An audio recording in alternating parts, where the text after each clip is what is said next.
So after knowing our law of array how to do, so let's talk about trying to solve this dude over here. As we have mentioned how previous in the video, we actually derive this into here. Okay, so you can start to plot. So the highest order you plot over here, the next highest order is over here, and then 11k plus 6, 5k. Okay, so so in other words, if this is fourth order, okay, there's a rule is that if there is fourth order, the number of rows should be s um n plus 1. Okay, the number of rows should be n plus 1 because there is fourth order, right? 4, 3, 2, 1, and then there is 0 order, so this is why this is over here. So you should take note of this rule also. This is a very important rule. And then so this is the first constant 1, and then this 6 I'll just put over here, right? And 11 I put over here because I assume you understand what I'm doing right now. Okay, I'm just telling you what are the things that I put in over here. So this is A0. So make sure when you put A0, right, you're putting 5k inside here because there's no coefficient s, because what you're doing is actually 1 times s4, okay, and 11, okay, I'm not going to talk about it. Let's just use this thing, okay? Okay.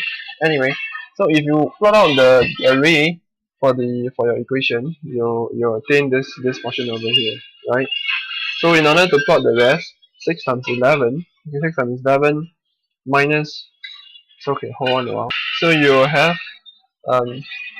okay, 6 times 11, okay, so you have 66 minus away 1 times k plus 6 divided by 6, and therefore for this portion over here, okay, you have maybe what do we have, 60 minus 72 divided by 6 minus k, so you have 12 minus k. Okay, so are we correct? So let's check it out. So we have 60 minus k divided by 6. Okay, okay, sorry, my calculation fault. So what is my fault? I actually didn't put the bracket. Okay, I straight calculate. Should be like that. Okay, so this is also one class mistake I have shown you. So 66 minus k, and then you multiply the minus inside, so minus 6 divided by 6. Okay, so yeah, therefore you have 60 minus k divided by 6, which is shown over in the example over here. So I hope you are clear. And then for 5k, how you obtain 5k is you take 6 times 5k minus away 1 times 8k plus 6, and then divide the whole thing by 6. Okay, so you eventually get 5k, and then the rest I think you should know. And as I say, if you're talking about 0 order, if you're talking about 0 order, you can straight away take A0 itself, because A0 is just, it doesn't change at all, right? A0 doesn't change at all, so you can just straight away put A0. So this is one key thing. You should actually go and check it out. It's a shortcut way of doing things. But nonetheless, you have to confirm when you are doing all this stuff. So along the way, you should be very vigilant.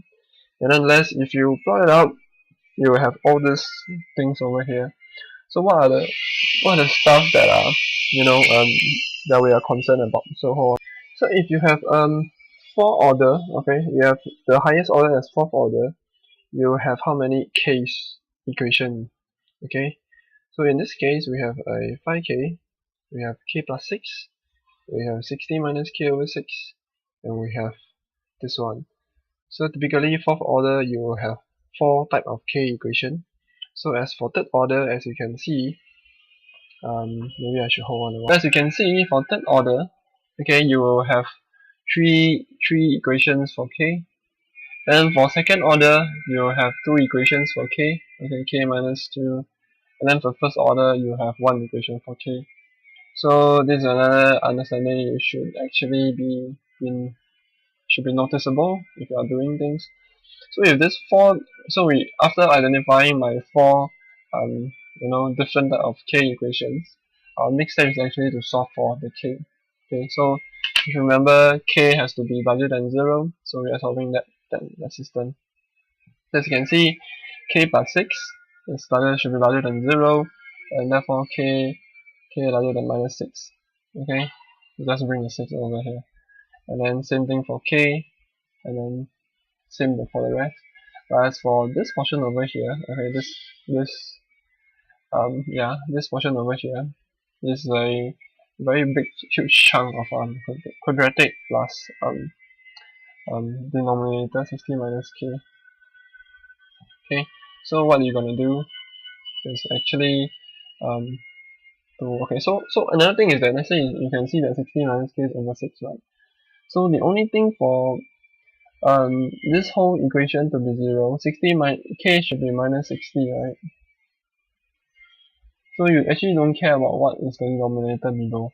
You can straight away take the whatever k that is, So therefore, we can ignore the 6 itself because because we are concerned that whatever thing that makes this equation 0 is 0. So this is why we just straight away take 60 minus k, and that's it. Okay, so this is another working parameter you may actually go and take it. And then as for this thing, since we have 60 minus k, but however we solve it in here saying that if k is larger than 60, okay, so therefore we can ignore this part as said before. Since 60 minus k is positive, so we can ignore, because we already explained over here for k that is smaller than 60, okay, you can actually so this is the condition. So having known this condition, we can actually ignore the denominator, and we can straight away solve for the numerator, which is a quadratic equation. You'll use the quadratic equation formula. Eventually we will get two numbers over here. So what are the two numbers? So actually we have all this already. Okay, so as you can see, we have two numbers. We have a negative and we have a positive, right? And then you know that k cannot be negative. K has to be larger than 0. So we are taking 2.795. Okay, so from here you can straight away see that we have 4 different type of k values. Either it's minus 6, either it's 0, smaller than 60, or larger than 2.795. So maybe I should plot the timeline here. In order to verify whether 2.795 is whether it should be larger than k or smaller than k, okay, what you're gonna do is actually to sub in some values. We will for our case actually I just sub in 3.795, okay, which is one value higher than 2.795. Because the reason why is because for k to actually hold on a while. So we are faced with a scenario where whether if any k value is smaller than a, it will make the equation 0, or whether k larger than a will make the equation 0. Okay, so I repeat again, we are facing a problem whether a k smaller than a will make this equation, okay, 0, or will k larger than this a value will make this equation 0. Okay, so it's either this condition, there's two conditions, so we want to verify. So this is why I actually sub in a k that is larger than a. Okay, in this case this a is 2.795. So I just sub in a value of 3.795. So if let's say if 3.795 is larger than a, and that it makes the equation more than 0, okay, if this equation makes value, okay, makes the equation more than 0, then we can say that k must be a value larger than a, right? Okay, so imagine you have I think you get what I mean already. Okay, you go and pause the video and go and think of it. Okay, it's pretty, although it's hard to understand at first, but you should go and understand. Okay, so in order to solve for it, actually sub in 3.795, which is a value larger than a. Okay, a value larger than a. Okay, so my k value in this case, I sub in as 3.795. So let's test it out. So you can see when I sub in, so this is minus 3.795, okay, minus 3.795. my A1 is actually 3.795 minus away 126 times 3.795, okay, and plus 360. My answer is actually negative, okay, minus 103. So what does this mean? So if I sub in 3.795, my value is actually my value is actually smaller than 0, which is not what we want, right? We want a value that is larger than 0. So therefore k must be smaller than a in order for this equation, because eventually we want this equation to be larger than 0 if you were to put in any k as shown. Okay, so this equation has to be larger than 0, right? So we sub in 3.795 stating that k is larger than a, right? So now if we use this condition, we realize that okay, our value is actually minus. So in other words, k should be smaller than a. If you don't believe me, okay, I have the same equation over here. And then I put in a 1.79, which is one value smaller than 2.795. So if I were to do it, you have 137.052, which is larger than 0. So this is why if you sub in a smaller value of k, it will be good. Okay, in this case. So this is why from here you can say that k value should be smaller than 2.795. So with this condition set, let's draw a timeline. Let's draw a number line. Okay, saying timeline. So k, so we have minus 6, we have 0, 60, and 2.795. Okay, so let's plot in the numbers first.